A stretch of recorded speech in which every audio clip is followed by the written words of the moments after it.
Ya Rabbi salli ala Muhammad habibika syafi'al musyaffa'. Kekasih yang pertolongannya akan ditolong oleh yang maha penolong. Nabi adalah kekasih Allah, dan saat beliau meminta syafaat pertolongan kepada Allah, pasti akan diberikan pertolongannya. Kita di saat nanti di yaumil qiyamah mau minta syafaat siapa kita kalau bukan baginda Nabi Muhammad SAW? Saat orang berbondong-bondong lari ke sana, lari ke sini di padang mahsyar. Pak, Bu, simak baik-baik. Padang mahsyar ini awal mula terdapatnya suatu yang baik atau yang buruk, neraka atau sorga, sudah terlihat saat di padang mahsyar. Padang mahsyar, Nabi SAW mengatakan, orang yang berbondong-bondong masuk ke dalam padang mahsyar tidak akan mengenal siapa suaminya, tidak akan mengenal siapa bapak dan ibunya, bahkan anaknya. Mereka nafsi-nafsi, sendiri-sendiri, berharap cemas di hadapan Allah. Satu orang akan ditumpuk 1000 orang di atasnya. Orang yang dapat menginjakkan kaki di padang mahsyar, dia adalah manusia yang aman. Sampai-sampai fitnah daripada padang mahsyar. Ada seorang ibu yang sedang menggendong bayinya, menaruh bayinya di padang mahsyar, di tanah padang mahsyar, diinjak bayi tersebut agar lebih tinggi. Nggak sadar dia, anaknya dijadikan satu pijakan agar dia selamat dari siksaan padang mahsyar. Para wali min awliyaillah, orang-orang saleh, berbondong-bondong keliling ke Nabi Allah Adam. Wahai Nabi Allah Adam, berikan kami syafaat. Aku tidak bisa memberikan syafaat kepadamu, karena aku sudah ditolong oleh Allah saat aku meminta untuk diperjumpakan dengan Siti Hawa. Saat ini sampai sekarang kita kenal padang daripada Arafah. Itu pertemuan antara Nabi Allah Adam dengan Siti Hawa. Ditolong oleh Allah. Jalan lagi kepada Nabi Musa. Ya Nabi Allah Musa, tolong kami selesaikan siksaan padang mahsyar. Mereka ada yang tenggelam sampai mata kakinya karena dosanya, ada yang sampai kepada lututnya, ada yang sampai ke pinggangnya, bahkan ada yang sampai pusarnya dan juga dadanya, bahkan ada yang seleher, ada juga yang sampai di ujung daripada hidungnya, dan juga ada yang di atas kepala, bahkan 2 hasta di atas kepala, tenggelam karena dosa-dosa mereka. Kebayang setiap manusia, insan, masuk ke dalam lautan, tenggelam di lautan, sebentar akan mati. Siksaan akan berakhir. Saat di padang mahsyar, siksaan tersebut sudah tidak akan pernah ada kematian, melainkan menikmati siksaan tenggelamnya setiap manusia. Sudah tidak akan lagi ada kematian. Saat itu kemana kita semua yang ingin kita inginkan? Orang yang tenggelam, mereka tersiksa, sampai orang kafir pun mengatakan, ya Allah, cepat selesaikan padang mahsyar ini siksaannya. Jika kami harus masuk ke dalam neraka, maka masukkan kami ke dalam neraka. Hentikan siksaan ini. Mereka nggak tahu siksaan padang mahsyar belum ada apa-apanya sebanding daripada api neraka jahanam. Orang kafir semua tidak ada yang sanggup melaksanakan daripada siksaan padang mahsyar, memohon agar dihentikan. Sampai kepada Nabi Musa, aku tidak dapat menolong kalian karena aku telah diberikan syafaat oleh Allah menyelamatkan umatku saat dikejar-kejar oleh orang-orang Fir'aun. Coba kau ke Nabi Ibrahim, berangkat ke Nabi Ibrahim. Ya Nabi Allah Ibrahim, engkau adalah Khalilullah. Sampaikan kepada Allah, selesaikan padang mahsyar ini.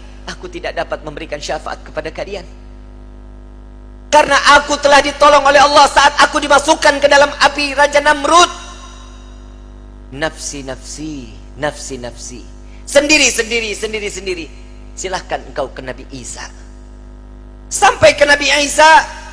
Ya Nabi Allah Isa, engkau adalah Ruhullah. Sampaikan kepada Allah agar berikan syafaat kepada kami, selesaikan siksaan pada mahsyar. Apa jawaban Nabi Allah Isa? Nafsi, nafsi, nafsi, nafsi.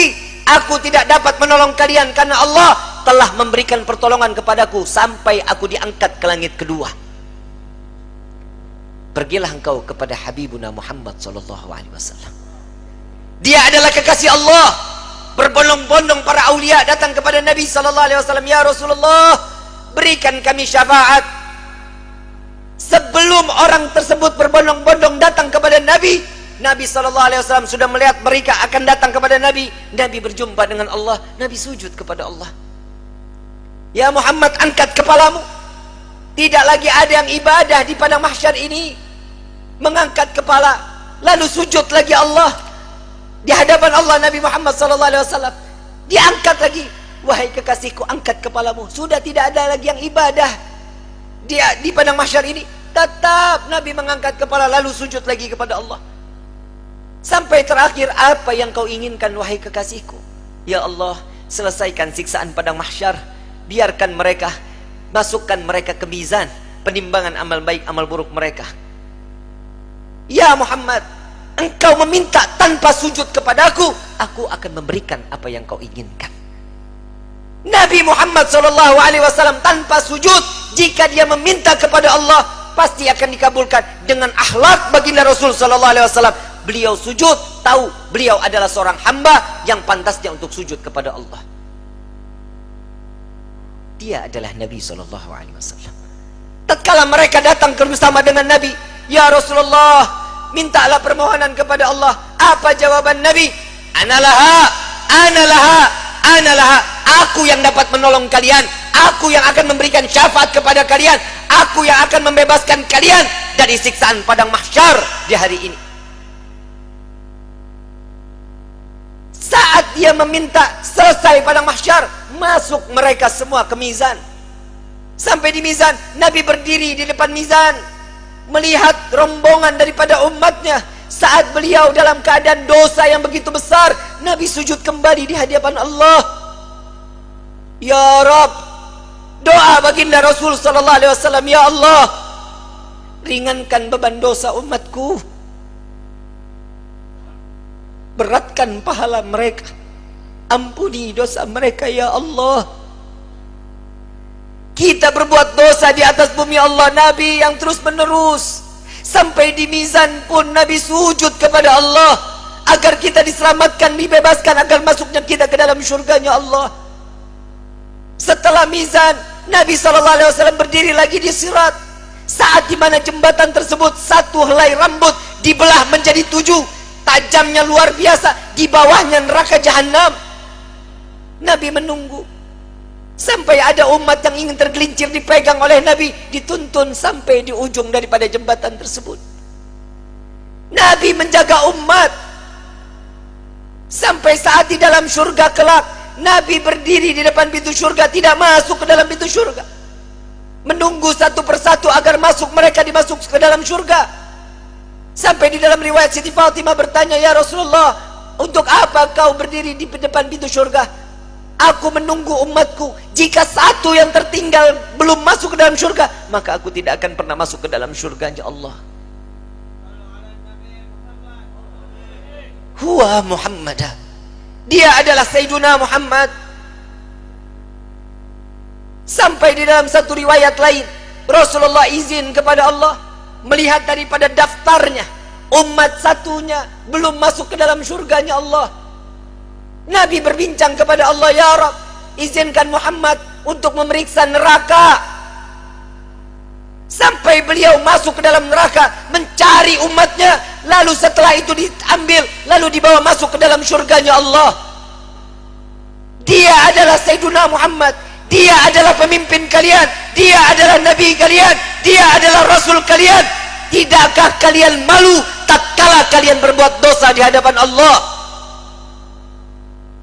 Oh, sampai kapan hidup kita selalu tutup mata di dalam kemaksiatan kepada Allah?